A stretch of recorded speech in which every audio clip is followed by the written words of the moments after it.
motilidade espermática, né? A gente tem avaliado essa motilidade, que é basicamente parâmetros que descrevem se esse sêmen está móvel ou não está móvel, né? A gente pode estar variando através de métodos subjetivos, tá? Por observador treinado, a gente verifica a movimentação e fala qual percentual dessas células estão móveis ou se talvez computadorizados, né? A gente tem utilizado muito essa ferramenta que é a análise espermática computadorizada assistida nos últimos anos, com análise objetiva, né? E com isso a gente tem esses padrões de movimentação mais definidos, né? Por exemplo, isso aqui, ó, é a movimentação, tá? De uma, se eu não me engano, deve ser de surubim, não lembro, tá? Mas é uma movimentação comum de salas espermáticas. Então, esses pontinhos pretos são os espermatozoides que estão nadando nesse vídeo, tá? Então, qual que é a motilidade? Então, são padrões utilizados para verificações desse movimento. Então, a gente pode estar aferindo sobre taxa de motilidade, que é o percentual dos espermatozoides móveis, o vigor espermático, que é basicamente um indicativo da velocidade desses espermatozoides, e o tempo que ele fica ativo. Tá? Então, nós temos essas verificações de uma forma subjetiva, tá? E na objetiva, a gente tem a utilização do programa, né, dessas análises computadorizadas.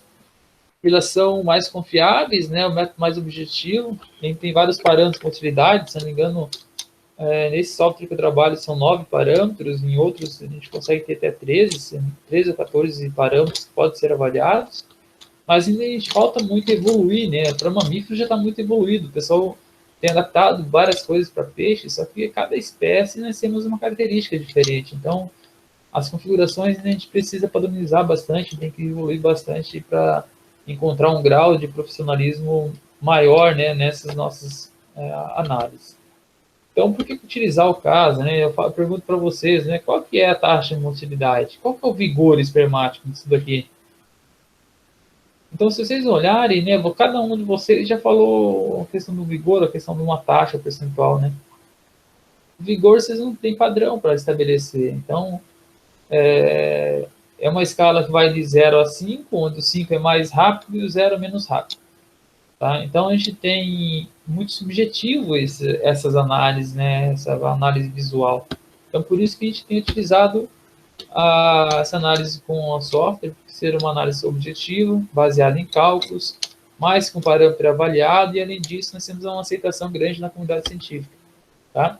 Então, tem alguns trabalhos que falam, por exemplo, que eu considerar como quando tem uma motilidade progressiva, aqueles que têm acima de 20 micrômetros por segundo de movimentação, abaixo de 5 imóvel e entre 5 a 20 não progressivo. Tá? Então, a gente tem um comportamento muito distinto, né? Às vezes a gente tem, para as nossas espécies, um sêmen que é mais lento, e se ele é mais lento, será que ele não consegue entrar na micrópia, né? Ou fazer a fertilização, que eu vou comentar daqui a pouco? Então, são coisas que a gente tem que padronizar ainda. Então, nisso, nós temos alguns passos, né? Tem softwares que são pagos hoje, estão 250, 300 mil reais, tem um software que custa 500 mil reais, outros custam 80, já vi um de 50. Tá? A gente acaba utilizando um software livre, tanto mesmo para estar economizando recursos, né? E época que a gente tem pouco dinheiro, não dá para a gente ficar gastando dinheiro com algo que é tão caro assim, né? Então, a gente tem trabalhado bastante com o software livre, em BDJ. Esse aqui é um exemplo de movimentação do surubim do Paraíba. Tá? Nós temos aqui as células elas se movimentando nesse quadrante, né? Nessa imagem. Tá? Tem algumas células que elas são bem lentas. Isso aqui é uma sujeira, tá? Essa grandinha aqui é uma sujeira da minha câmera. Então, algumas células estão bem lentas, outras células elas estão mais rápidas, né? Então a gente calcula esse percentual de células que estão se movimentando. Esse aqui já é tilápia, um pouco diferente, né, da movimentação. E a gente consegue ter uma estimativa dessa qualidade de espermática. Né? Será que esse sêmen tem uma boa qualidade ou não? Então, aqui nós temos essa trajetória, o exemplo de surubim com a tilápia, né? Isso aqui é trajetória em 1 segundo, entre 10 e 11 segundos pós-ativação. Olha só o tanto que o surubim percorre e quanto que a tilápia ela percorre, né? Isso aqui é roubado, só vou mostrar para vocês, né? é um peixe uralino com água salgada, a gente faz essa ativação. Entre 10 e 40 segundos pós-ativação, isso aqui 7 a 7 minutos e meio. Então, geralmente, para peixe de água doce, a gente tem uma movimentação no máximo de 30 segundos, 60 segundos, né? E para peixe marinho, algumas espécies têm mais de hora, por exemplo, a garoupa, o mero, né? Mais de hora fica se movimentando. Essa aqui é uma outra espécie também, um movimento muito semelhante às demais que está apresentando para vocês. Esse aqui é a truta arco-íris, olha só a movimentação, né? Em círculos, e ele é muito rápido no início, mas ele perde a movimentação bem rápido também, sabe? Então, aqui praticamente, ó, entre 5 a 25 segundos pós-ativação. Então, 25 segundos após ativação, que entrou em contato com a água, já não tem mais nada. Ah, olha só, né? Então, para que deixar mais que 25 segundos aquela água no processo de ativação? Essa aqui é a trajetória mais circular dessas trutas. Então, o processo é muito rápido, né? Então, vai em menos de 1 minuto, toda a questão de ativação, liberação de energia para essa movimentação, que o flagelo é responsável por essa movimentação. Então, nós temos aí uma liberação de ATP através das mitocôndrias, tá? E dentro desses fatores que afetam as taxas de fertilização, temos, por exemplo, a qualidade dos gametas, né, principalmente os ovócitos, aquelas que estão com baixa qualidade. Então, a gente tem fizemos alguns experimentos, né, tem que fazer mais esse tipo de experimento com metodologia, por exemplo, a utilização desse triplan blue para corar células ovócitos que não estão bem corados. A questão de UTA, né, o momento para fazer essa extrusão, ela é muito importante. Nós verificamos, por exemplo, em um experimento com a mesma espécie em 2 anos diferentes. 2 momentos onde a gente apresenta a maior taxa de fertilização, né, de eclosão. Então, por exemplo, nesse ano que choveu bastante, a temperatura ficou mais alta, em 174 horas graus, os peixes já estavam voando, né? Se a gente deixava para 250, 260, que a gente sempre estava querendo fazer extrusão, as nossas taxas de eclosão eram muito baixas. E no outro ano já foi diferente, né? Então, esse comportamento, ele evidencia que se a fêmea ela já ovulou, aquela TEF granulosa que eu comentei com vocês antes, elas já se romperam, tá? E não tem mais nenhum contato com a fêmea, então esse ovócito vai perdendo essa qualidade. Isso aqui é uma foto bem interessante desse trabalho da Luciana Ganeco, publicou em função da tese dela, da piracanjuba. Essa daqui é a micrópila, então o único ponto de penetração do espermatozoide está para o ovócito. Então ele acaba penetrando, e esse tamanho aqui, deixa eu voltar aqui,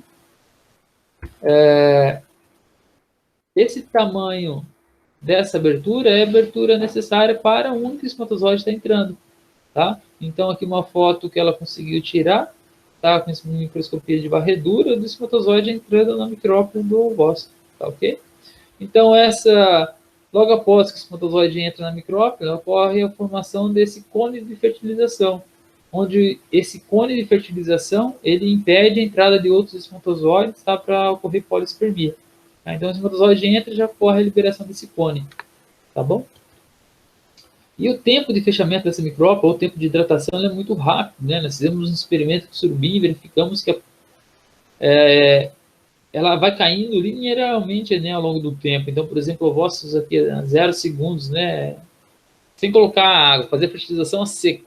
Colocar o sêmen junto com o ovócito e adicionar água. Aí a taxa de fertilização foi bem alta. Se a gente coloca a água no ovócito, deixa ele hidratando, ele vai perdendo essa qualidade, ela vai hidratando, né, e vai impedindo que esse espermatozoide entre. Por exemplo, 2 minutos aqui, ó, já não corre mais nada. Então, daí a importância da gente estar utilizando sempre os motores secos, né, fazendo a massagem abdominal e evitando a água cair junto com os gametas no processo de fertilização. Uma outra coisa que interfere bastante é a aplicação da dose inseminante. O que é dose inseminante? É o número de células espermáticas por ovócito. Esse aqui é um exemplo de dourado, né? Nós verificamos um experimento, uma dose de 30 mil espermatozoides por ovócito é suficiente para promover a máxima fertilização. Tá, mas o que isso tem a ver com o produtor, né? Aplicação prática. Então, a gente pega assim, ó, que para cada 100 gramas ou 100 ml de ovócitos, a gente utiliza 0,44 ml de sêmen, tá? E fertiliza com 1,250 de água. Então, é onde nós temos uma máxima taxa de fertilização, maior aproveitamento. Então, se a gente colocar muito sêmen, olha o que acontece. Taxa de fertilização lá embaixo. Mas se a gente colocar pouco sêmen também, é um problema. Então, a gente tem que saber mais ou menos a quantidade ideal que a gente coloca para cada espécie. Tá? Então, o produtor deve estimar o mínimo, às vezes, né, a quantidade de ovócitos, peso, volume, quanto de ovo que ele tem naquela bacia, para poder saber quanto que vai colocar de sêmen, a quantidade de sêmen disponível para isso. O produtor não tem como fazer a avaliação da concentração, mas tem vários trabalhos já publicados com a maioria das espécies que tem esses padrões não digo, né, que a variação é muito grande, mas tem alguns resultados dessa concentração, quanto que cada espécie tem por ml, tá? E a motilidade percentual que esse sêmen pode estar tendo de células móveis pode ser avaliada até de forma subjetiva. E nós temos algumas implicações interessantes, como otimização do reprodutor, né, processo de guardar células espermáticas, né, através de criopreservação, nitrogênio líquido. Então já tem alguns produtores já aplicando isso para peixes, né, principalmente algumas espécies que eles acabam utilizando mais vezes ao longo do período reprodutivo. E isso levanta alguma hipótese, né? Será que eu posso vender doses de sêmen de peixe igual ocorre para bovino? Isso não ocorre, até hoje não existe quem faça isso, por enquanto. A partir quando nós tivermos melhoramento genético nas espécies, aí sim a gente vai começar a pensar muito mais na criopreservação e começar a vender uma dose inseminante. Por exemplo, o cara vai e vende assim, bom, eu vou te vender uma palheta, essa palheta aqui você pode fertilizar 100 gramas de ovos. Olha só que maravilha, né? Quando a gente chegar nisso, ter esse nível de critério. E pós-coleta, né, que nem o sêmen, a gente acaba estocando ele no gelo, porque isso, a gente mantém esse tempo até 6 horas para a maioria das espécies, essa característica dele. Então, a gente tem problema de assincronismo de gametas, né? Às vezes as fêmeas, elas de maturação, elas têm um período diferente dessa maturação. Então, nós temos fêmeas que acabam maturando mais cedo e outras mais tarde, acabam tendo esse tempo de ovulação não sincronizado. Então, se a gente coletar o sêmen, deixar numa caixinha de isopor com gelo, com um pouquinho de em uns tubos, a gente consegue estar estocando isso por mais tempo. Tá? E se a gente deixar no laboratório, por exemplo, 35 graus Celsius, ou colocar numa geladeira, não é muito bom. Então, sempre a temperatura entre 15 e 25, aí, né, em torno de 20, é o ideal para estar realizando essa estocagem. Tá bom? E o ósseo também. Então, a gente retira o ósseo, à medida que a gente retira ele vai perdendo essa qualidade ao longo do tempo. Então, a gente tem aqui 35 graus, 5 graus, a gente tem uma perda dessa qualidade. Então, uma temperatura mais amena, a gente consegue manter esse ovócito por maior qualidade. Tá, mas o que isso tem a ver com a produção, né? O ovócito, geralmente, ele perde a qualidade muito mais rápido que o sêmen. Tá? E o sêmen a gente pode estar estocando no gelo.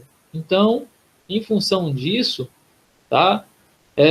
A gente pode pensar que, assim, já que o ovócito ele perde qualidade, e se a gente precisar estocar esse ovócito, o que a gente tem que fazer? Tem uma solução que a gente consegue colocar? Não, não tem uma solução, ele vai começar a hidratar. Então, a gente tem que deixar numa temperatura não tão grande, geralmente no laboratório a temperatura é muito alta, né?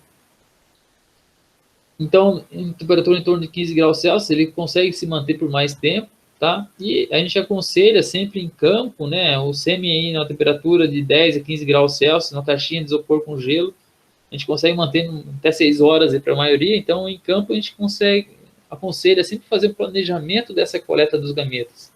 Primeiro realiza essa coleta dos machos e depois realiza essa coleta das fêmeas, tá? Então, a gente tem...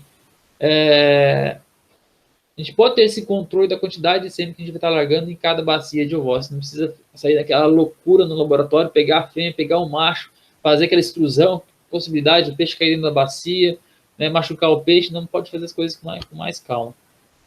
E sempre pensando numa água livre de poluentes, né, que os poluentes acabam interferindo tanto a longo prazo, né, quanto a curto prazo. Então, a água ela tem que ser de boa qualidade.